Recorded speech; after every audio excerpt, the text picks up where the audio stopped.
Brussels when it comes from moving from the reassurance to the deterrence posture of the alliance. We agree that Russia should not have any veto when it comes to both the open door policy and when it comes to NATO's posture on its eastern flank or really any other flanks. And we had excellent panelists, including Ben Hodges, talking about that as well. We all agree that we still have work to do, especially when it comes to mobility and readiness of the forces. And with the great hope that that Brussels summit will deliver that. But one of the key themes that Director Dembski already mentioned was the theme of unity, and an agreement among the experts and the participants that our key asset is unity, both transatlantically within Europe, but within the broader West. So I wanted to share those main messages from our conference. There were some interesting news that came in the midst of it, so it was a heated debate, and we were very much all looking forward to talking with you and read out from your conversation. And in this, I'm going to pass on the mic back to Director Dembski. Chciałbym Państwu zadać pytanie dotyczące roli tego formatu dla budowania transatlantyckiej jedności. W 2015 roku, gdy inicjowali Państwo spotkania bukaresztańskiej dziewiątki, ideą było wpłynięcie na kierunek debaty sojuszu, ale pozytywne wpłynięcie. Chodziło o zbudowanie podstawy dla wspólnej odpowiedzi na wyzwania związane z bezpieczeństwem. Both challenges from the east as well as challenges from the southern neighborhood of the alliance. So my question is as follows, and first let me ask President Andrzej Duda. Mr. President, what is your assessment of the effectiveness of the Bucharest 9 format? Remembering that this format has been operating for 3 years now, has the format been able actually to influence the thinking of other allies? And possibly what other steps should be taken? Think tanks try to boost, to strengthen this policy. We do care, we want to have good transatlantic relations. In what way can Central Europe contribute to that? Good afternoon, a very warm welcome to you, ladies and gentlemen, and first and foremost, let me thank you. Let me thank the Excellencies, the Presidents, and I would also like to thank Mr. Speaker that they have come here, they are participating in this debate with us here at Warsaw. I am pleased and thank you for organizing this meeting, because so far today we have had 2 sessions, but they were purely political ones, and media were able only to participate in those debates for a few moments. And thanks to this very meeting, we can address the broader public. So I am grateful for organizing this panel. Ladies and gentlemen, to me,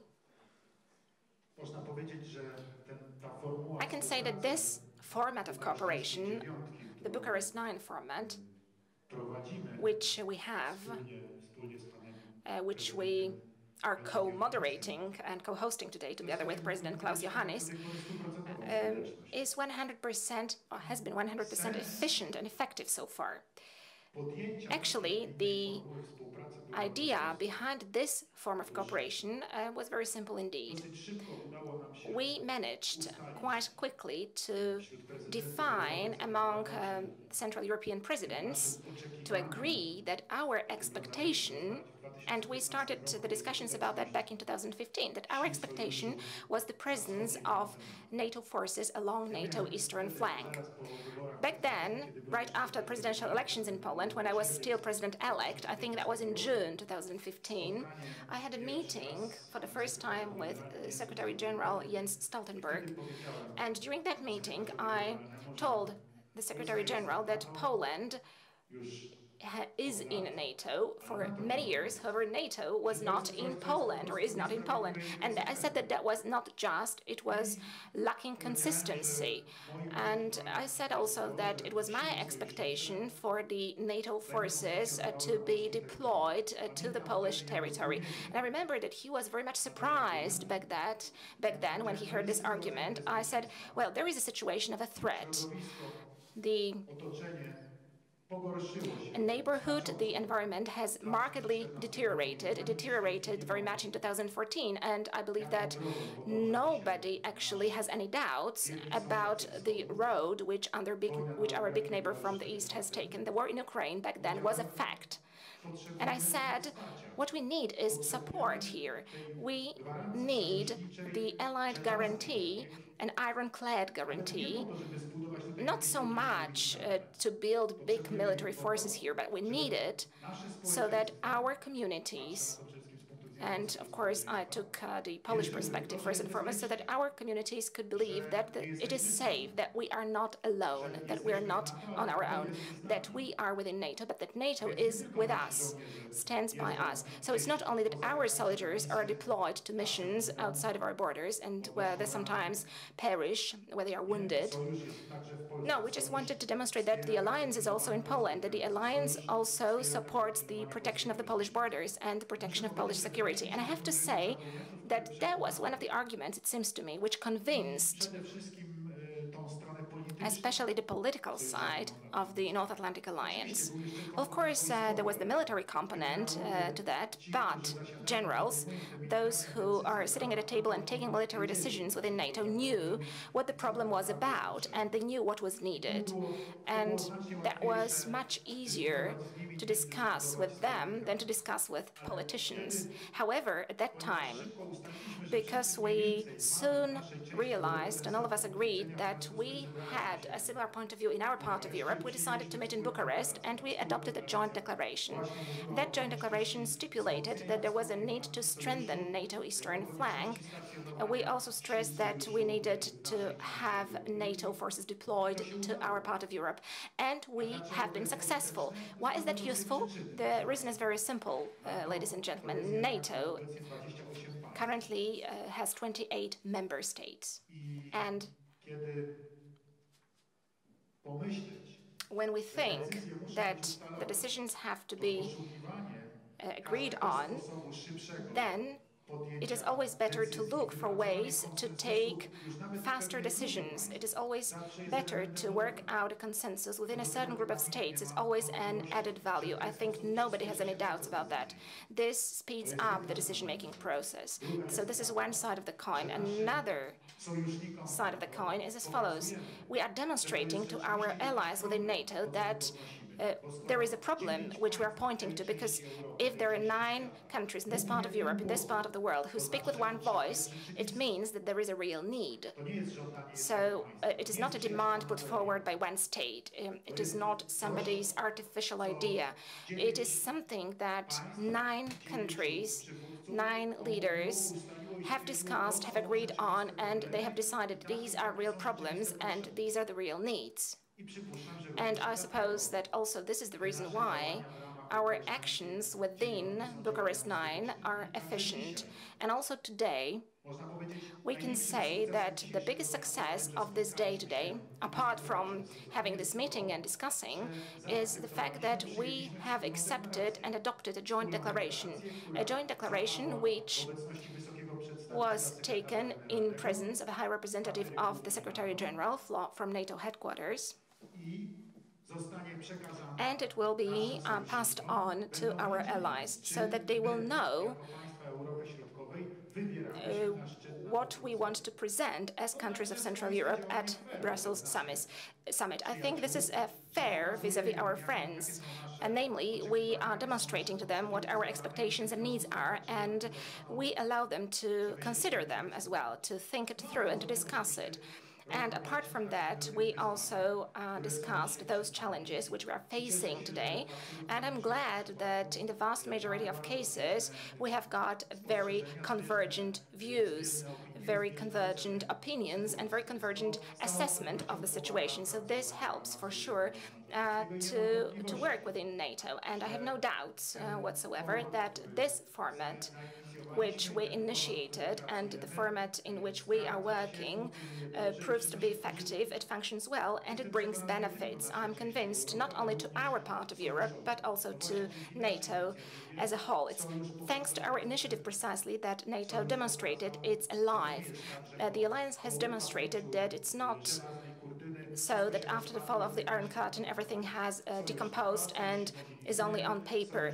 The NATO is a lasting alliance, it is mobilizing, it is coming back to its robust nature, and it's very good so, because it is a defensive alliance. It does not attack anyone. Thank you so much. Thank you, Mr. President. His Excellency Klaus Iohannis, the President of Romania. The question is about the role of B9 in the process of shaping of coherence of North Atlantic Alliance. How do you feel about effectiveness of this instrument?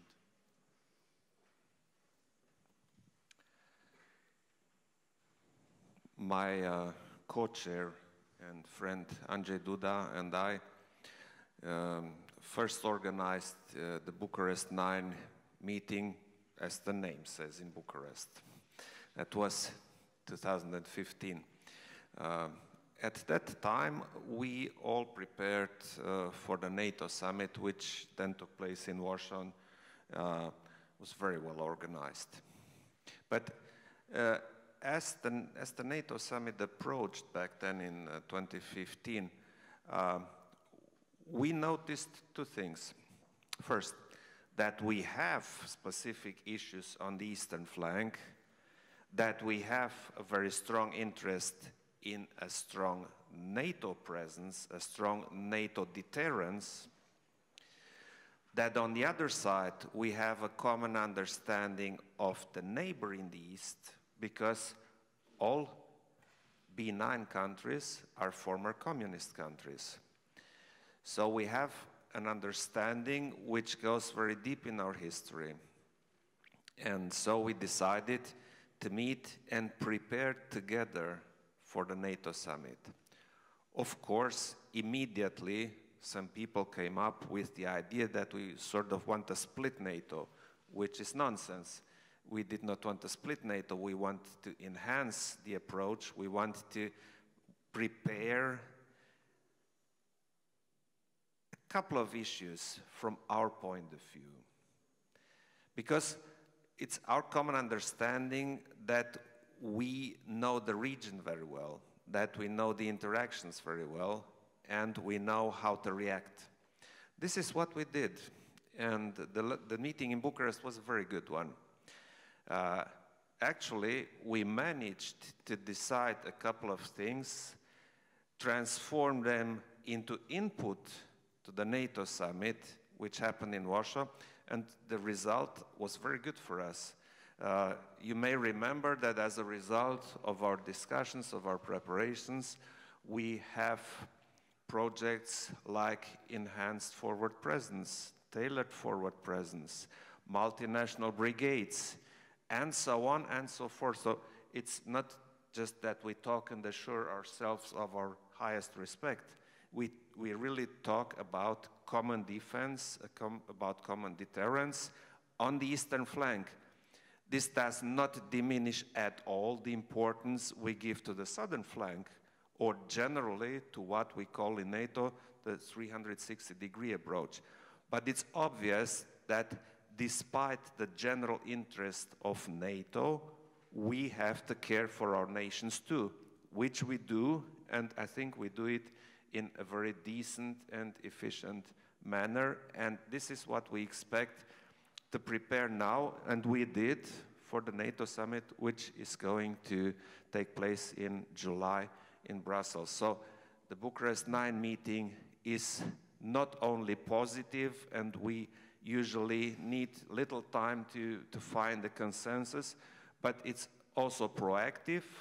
It's a good format for the preparations of the NATO summit, and we are ready to continue to play our role. Thank you very much. I would like to address the same question to Her Excellency Kirsty Kaluliait. the President of Estonia. Let me a little bit reframe the question. B9 was launched in very particular international context. Ukraine was attacked by Russia. Part of Ukrainian territory was occupied. Part of Ukrainian territory was illegally annexed by Russia. And borrowing a thought from President Iohannis that this region knows a neighborhood best. How B9 was effective, or has been effective, in elevating understanding of the threats coming from the east in the whole alliance?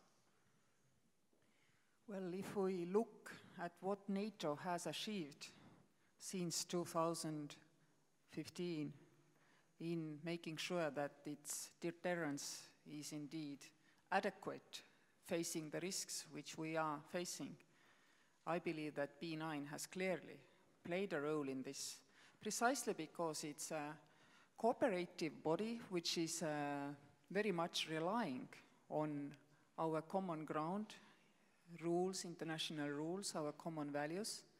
It's not in any way, as my colleagues already stated, trying to, well, be opposing the other views within the NATO or the other risks, ignore the other risks around the NATO.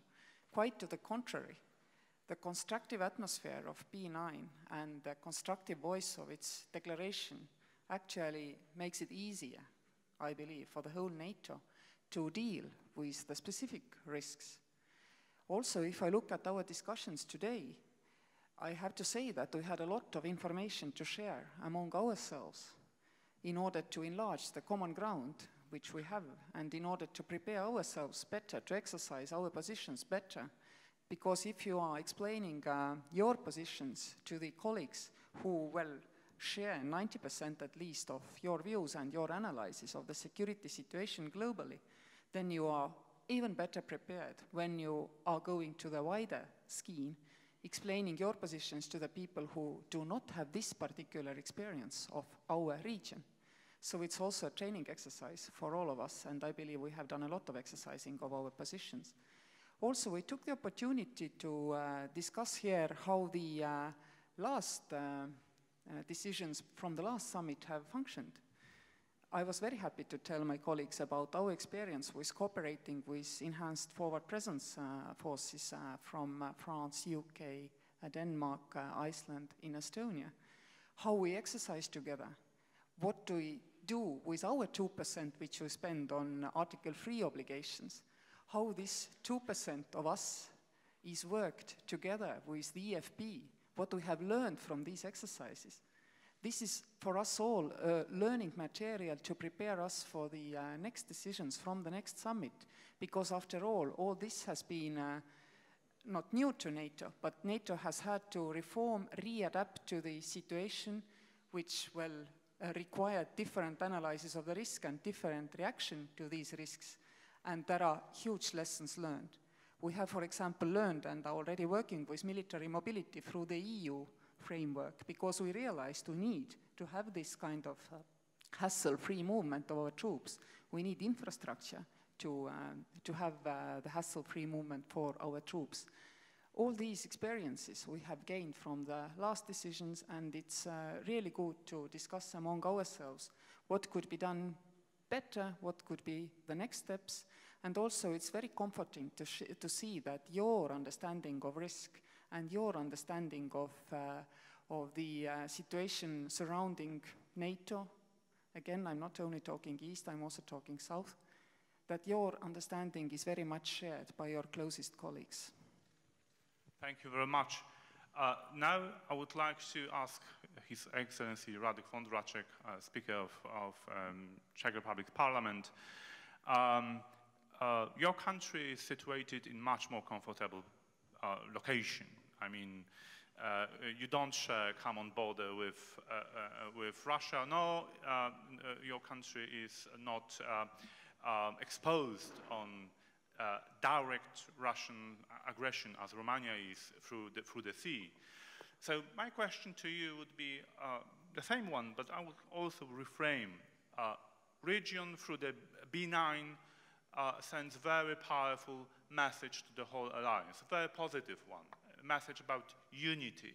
How your country feels about contributing to this messaging and bringing all other alliance nations to the consensus. Thank you for the question and good afternoon, everybody. We do not complain about the map. I hope so. About we don't have common border. Well, I have the honor to represent Czech President Mr. Zeman at this marvelous meeting, and this is my first time, first summit this kind.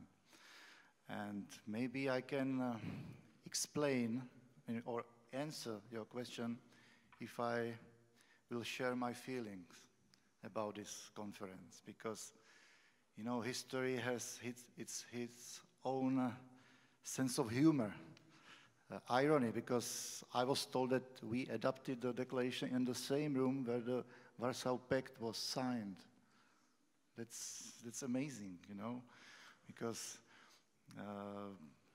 and now I started to think about the differences between NATO and Warsaw Pact. Can you imagine this group inside Warsaw Pact? B8, you know.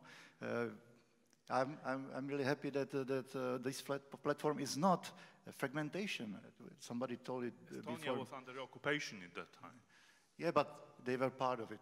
Yeah, we were all behind the Iron Curtain, and we share the same history and maybe the same experiences and values. I hope the values too. So the establishment of B9 is a very good thing, and that platform gained a good name, reputation among the strongest allies, you know. And in Warsaw Pact, it would be absolutely nonsense to create this group, because Warsaw Pact was alliance, maybe the only in modern history which was focus of suppressing its own members. By the way, the greatest and the largest military operation of Warsaw Pact was invasion to the Czechoslovakia during the Prague summer in 1968. So you can imagine the difference, and I feel that I'm happy I'm in this group. And of course, the effectiveness of B9 is it's easy to explain. Where whatever we can say, we can synchronize, cooperate. Together, 9 countries, the voice is really, really loud, and we can explain to our partners in NATO what is the importance and what is the key and where is the key lays, if this the answer to your question. And I was happy that I hear by my own ears that US representatives confirmed that their attention to Europe is concentrated and is solid and is stable. So it was a good message, and this message I will bring back to the Czech Republic, to my colleague. Thank you very much. Michał, over to you. Thank you very much. That was really fantastic message of unity from the four of you, and we had a chance to talk for a second beforehand when you mentioned that you had a very good collegial day of deliberations. I wanted to go maybe a little bit into details without the technicalities necessarily about what NATO has to do next. We are now about a month, just a month and a couple days ahead of the Brussels summit. We talked about the tremendous transformation that NATO has gone through since the Wales and then Warsaw summit. And by the way, the declaration of the Warsaw summit was also signed in the same room, which some people, everyone inside the alliance liked, and some people outside of the alliance didn't like as much. But we liked it very, very much. So my question, of course, is what should be on the agenda of the NATO summit? What have you agreed today? I know that there has been a declaration that was successfully signed by everyone, but if you could mention a couple priorities without going into a national position, but really group as a whole, both for the NATO summit and for the trajectory of the alliance going forward. I think we should keep the same order just to be fair, starting with President Duda. Dziękuję. Earphones, because I will speak in my mother tongue, in Polish. We are in Poland, so it's a good place to speak in Polish. For Poland, for Poles. Szanowni Państwo. Ladies and gentlemen, this question is connected. It overlaps with the previous question. The answers are overlapping. As a point of interest for our guests from abroad, let me add that, as Mr. Speaker has just mentioned, and I said it today, that indeed in the Column Hall of the Presidential Palace, the Warsaw Pact was signed. It was in the Column Hall in the Presidential Palace that also the Round Table stood in 1989, which was one of the accelerators of the systemic changes in Poland, and then other countries of Central Europe followed. However, during the NATO Warsaw Summit, the leaders also held their discussions in the Column Hall, so that was the wind of history, that was the sign of the times, how much has changed indeed, that in the very same place we are located geographically, but politically we have moved where we have always belonged, to the community of the West in the full meaning of the word. And now, on NATO, let me say the following. Why did I say that those answers overlap? They're interconnected. The reason is simple. I believe that one of the reasons of why Bucharest 9 has been successful, why the format and its decisions have been successful, is that we are not only focusing on Central Europe, we are not only thinking about NATO eastern flank. Right from the start, we adopted as the overarching principle underpinning our actions the 360-degree principle, which means that NATO is indivisible, it works on the principle of solidarity, and it acts wherever one needs to act, which means that all the allies are active, us included. Though far away from our borders, theoretically, we have no interests.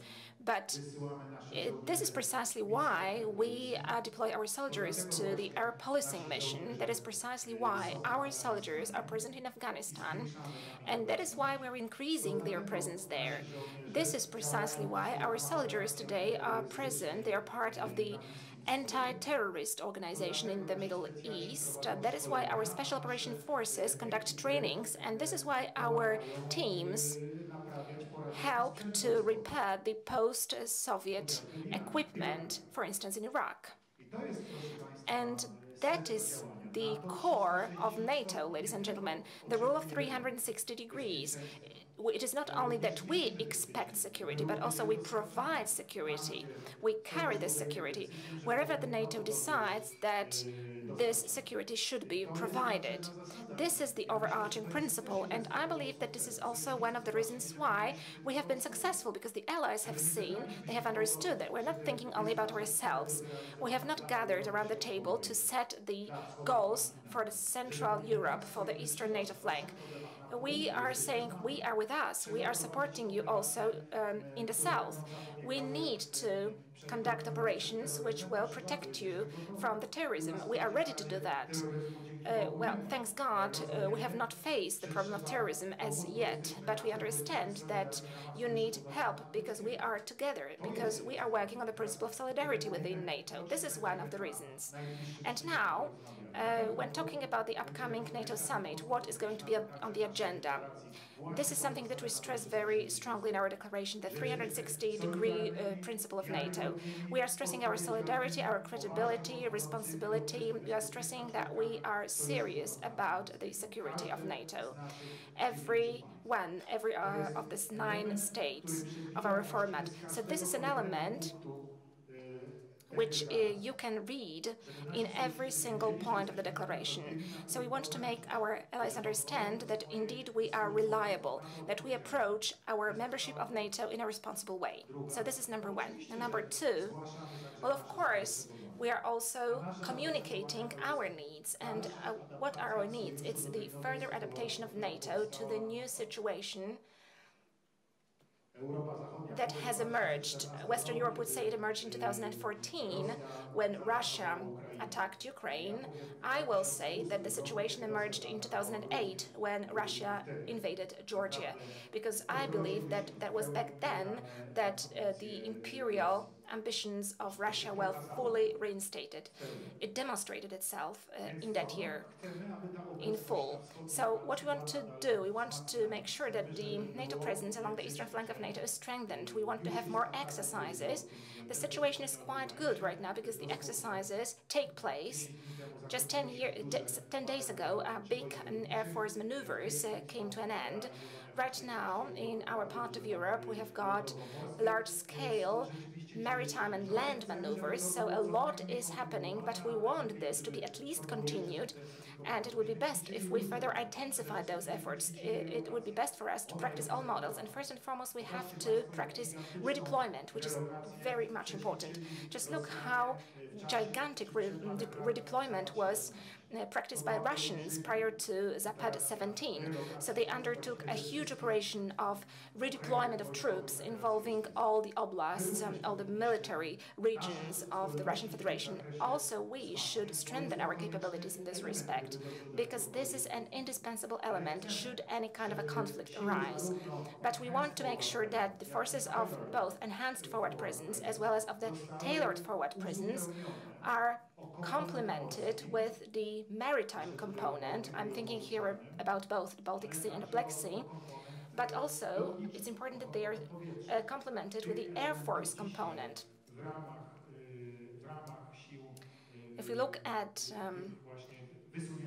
the enhanced forward presence forces, well, we are still missing these components, and we believe that we need complementation, some complementing assets here. So these are the requests that we are going to present. We want to make sure that within the NATO command structure reform, we want to have new headquarter commands established in our territories. We support our Romanian friends in their efforts because they want to have a core level command in their territory, and we, as Poland, proposed to stand up in Szczecin based on the multinational core northeast, an army level command, which would cover the area in our part of the eastern flank. What decisions will be taken by NATO? Well, we have to wait and see. But for sure, these are the topics that we want to discuss with our allies, with our friends and allies. So, ladies and gentlemen, at the same time, we are sending a message that we are open for the needs which will be proposed by different sides. We know that there are different problems. There is the problem of migration, which has to be prevented, where those who are in help have to be assisted. We are also aware of the highly volatile situation of the crisis in the Middle East, and in all these respects we are open and we stand by our allies, because these things are most important within the alliance: solidarity and responsibility. Thank you very much. With us your thoughts.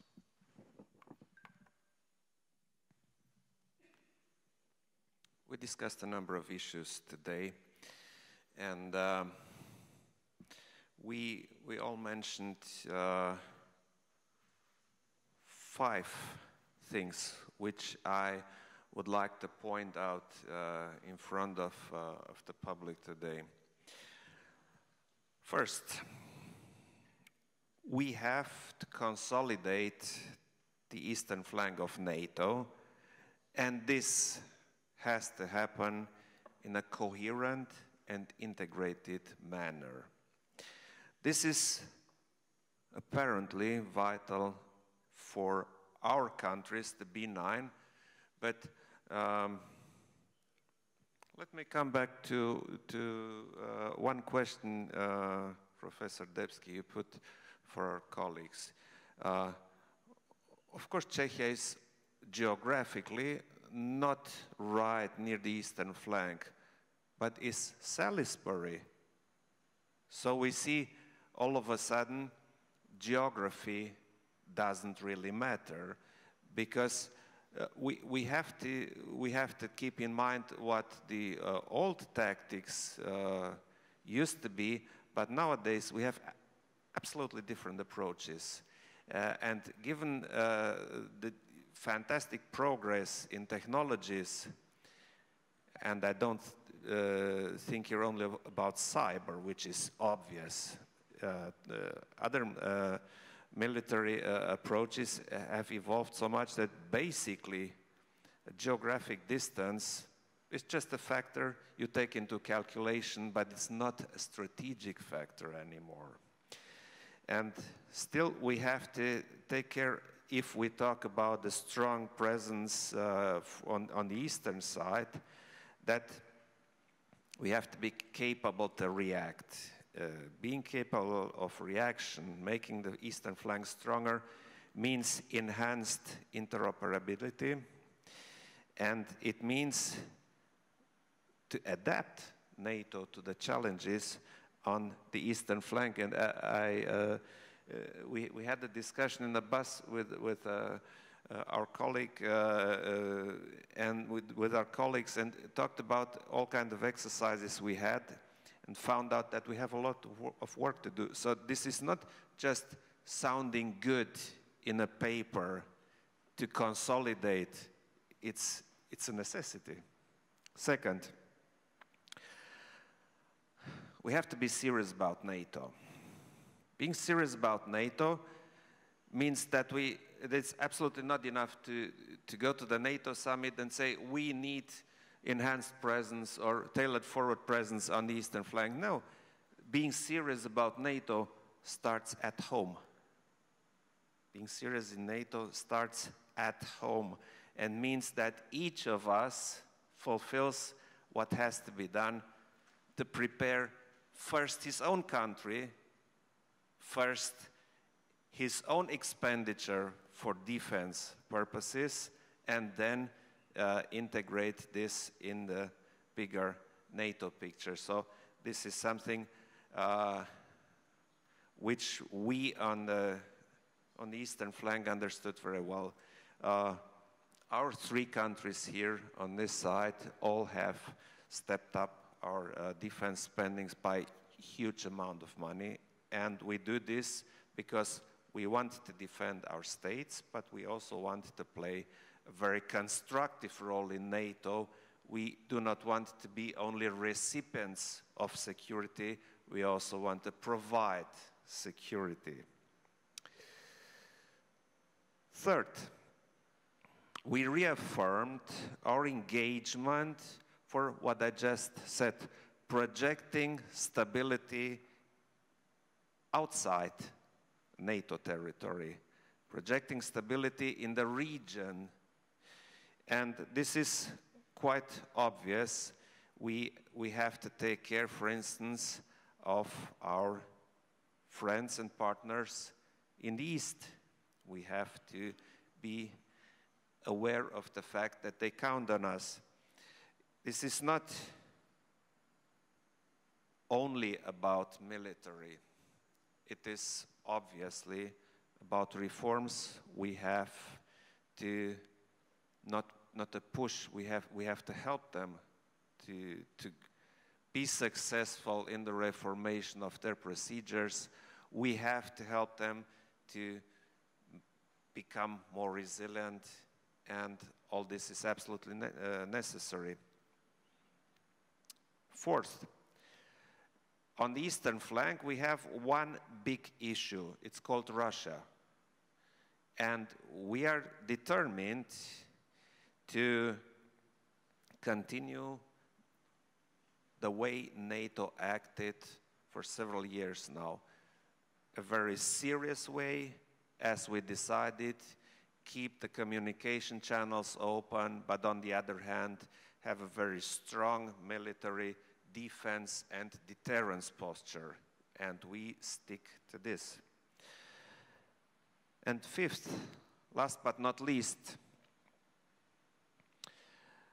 NATO has partners, and NATO has a policy which is called open door policy. We have to keep that alive. NATO is not just a military alliance. It's the biggest, the most successful ever military alliance, and it's built on values. One of these values is to keep the doors open for new applicants as soon as they accept and share our values and NATO's interest. So if we do all this, and I hope that the NATO summit in July in Brussels will take into account these approaches, then we will make NATO stronger and better. Thank you very much, President, and thank you for also raising an issue that we spent quite a bit of time discussing at the expert conference, the open door policy. We had here ambassadors of both Ukraine and Georgia, and this is clearly something that we absolutely have to maintain as our key message to the alliance. President Kailulaid, I wanted to ask for your message and priorities. Thank you. We agreed, we discussed about what we were talking today, and being third, and after you all have read also a declaration, I feel like pretty boring space is only left for me, so I'll tell you something much different and much more human. I was 2 weeks ago in Donbass at the line. I don't even know how to call it. It's front. I wanted to go to one village, but I had to change my plans because this village was shelled, I mean, for the couple of nights before we went there. So we had to take a longer trip to meet the people who were coming from occupied region. These people were full of fear. They were worried about their future. Even worse, they were afraid to speak to us because they didn't know what effect that might have on them. And you know, I grew up in Soviet Union, and I know this kind of fear. I recognized it. And then we were talking to the people who are on the free soil of Ukraine. And I was there with their vice prime minister. And these people were very, very angry with their vice prime minister because he was not delivering to their satisfaction at all. And suddenly I felt, oh my God, I know now why we do all this, what this is all about. In Ukraine, a country which has not managed to reform as quickly as we have been hoping, there were free people having a free go at their freely elected politician, not being afraid or worried to speak out for their personal rights. They were fully aware of their rights, fully aware of their freedom. This is why we do it. This is why we do all this thing. This is why we have our common democratic values. This is why we built NATO and European Union. And indeed, at every point of time, we need to think again, what exactly is the net present value of our values if we try to look 20 or 30 years ahead into the future? What exactly will be the discounting measure of these values? Today, there are countries who are looking for not much more than a high-level meeting, to reaffirm that we do indeed project these values. Could we give them that without much discussion? I think we should. Free people, this is something you can build security on. And indeed, NATO, you said, has been a great success for the last 3 or 4 years. To me, I'm sorry, NATO is a 100% success story since its founding, because no NATO country had ever been attacked. Yes, up to this year. Chemical attack, a military grade in a NATO territory, first time ever. We need to seriously assess the risks and choose our discounting measures, thinking 30 years ahead and seeing what we need to do in order to protect our values, project our values at every time, at every point in this time. And we are doing this in the great environment of unpredictability. And this is also why it is so important that we discuss among ourselves how we see this unpredictability. It's very important that we all presidents around this table also know indeed what does inherent resolve and resolute support mean, showing that we do participate also providing security for other regions. We are all in these missions. And we all want to continue to be in these missions because we feel we are protecting ourselves there as well. But there are some serious issues which we need to debate as well. And sometimes, you know, you get the questions from your citizens in the Baltic states, at least I do. I'm afraid my neighbors must get them too. We are relatively small countries, relatively small economies. Estonia is 1.3 million of people, sitting at the GDP per capita 75% of the EU average. We are taking the care, according to Article 3, of 45,000 square kilometers of NATO's territory. And we know that if one is safe, all is safe. If one is not safe, nobody is safe. I'm just wondering that, what am I to tell to my citizens if the burden-sharing message should not be there? I hope it will be. We all hope it will be. And we think our allies do hear this as well. There is only that much you can do if you have roughly 500 million. 2% of Estonian GDP. Yes, you can do pretty good work on the land, but there is the air defense issue, which we cannot resolve without our allies in the Baltics. We simply cannot. Our economy will never grow to this extent that we will be able to do this. Therefore, we have to rely on our allies.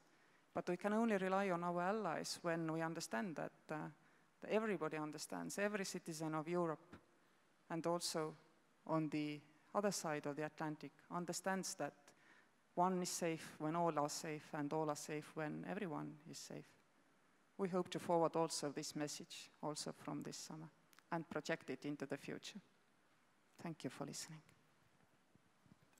Thank you very much, President, for your powerful message of solidarity that you are showing the rest of the alliance, and really the solidarity that we need also through the Wales pledge that everyone agreed to.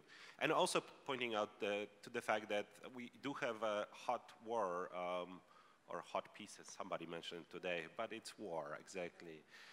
It's a hot war, just an hour and a half flight from Warsaw, where we are meeting.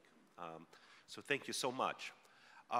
And let me ask also the same question to President Vondracek. And we were talking beforehand that that successful diplomacy can be boring. So I'm sorry for asking the same question to you as well. We are not negotiating here, but this is an outcome of a diplomatic process. So over to you. Well, first of all, diplomats should be boring. Somebody told it to me an hour ago. Just the speaker, not the president. Not yet. Okay? Well, it happens to me all the time that I'm speaking as the last one. Usually it's because of the alphabetic order in a TV debate, But now I accept that I'm the youngest and I'm fresh, new participant of this summit. So it's really hard to add anything. Great statements, Mr. President. Really, you told almost everything. Maybe if I can speak about position of the Czech Republic, I have some notes here. We in Czech Republic, the position maybe because of the geographic position is a little bit different, because we focus more to the anti-terrorism part of NATO role. And the activities of NATO in this area is very important to us. We support it. Despite the situation that we are forming the government with confidence in Czech Republic, we adopted a resolution last Friday at the Czech Parliament, both chambers, that we confirmed the plan, government plan for the deployments of Czech soldiers around the world, Afghanistan, Iraq, Baltic, air policing, Mali, and so on. So we do believe that the key and the answer lies beyond the NATO borders, that we have to be more active, and this is the position of Czech Republic, that we know we don't have any danger border, but as we heard a minute ago, it's not important in these days and in a modern time, modern technologies. And maybe the second point I didn't mention, we all know what is necessary, that NATO political commitments are clear, 2% of GDP. But it's not a goal in itself, you know. It's very important to talk about how to effectively share the burdens, how to spend our money, how we should talk about intelligent defense budget. And maybe this is the area where the B8 could be very, very important, because we can talk about cooperation of our industrial support of our defense, and that could be helpful to the whole alliance, North Atlantic Alliance, and helpful to members of our group. And the summit was very short, and maybe this is the topic for the next discussion, maybe with Mr. President, not me, but I'm sure the position of the Czech Republic will be the same. Thank you very much. Thank you very much. And over to Director Demsk. Ladies and gentlemen, we heard a very positive, strong message from the members of B9 guided today in Warsaw. We experience a very impressive message of unity coming from the Central Europe to all members of NATO, to European allies, to American allies. And we are very grateful, Excellencies, for this very powerful, very positive example of European transatlantic NATO unity. I just wanted also to forward my gratitude, personal gratitude, to each and every allied soldier, both in EFP and elsewhere in the missions, because this way together we keep our people safe and our people free. Thank you all.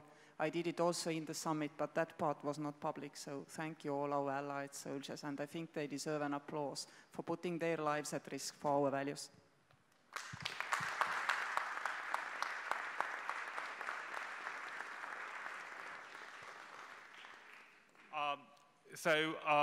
Ladies and gentlemen, please join me in thanking all our distinguished panelists today for their time, for their effort to share good message with us, even in the almost the end of the summit. So, applause, please.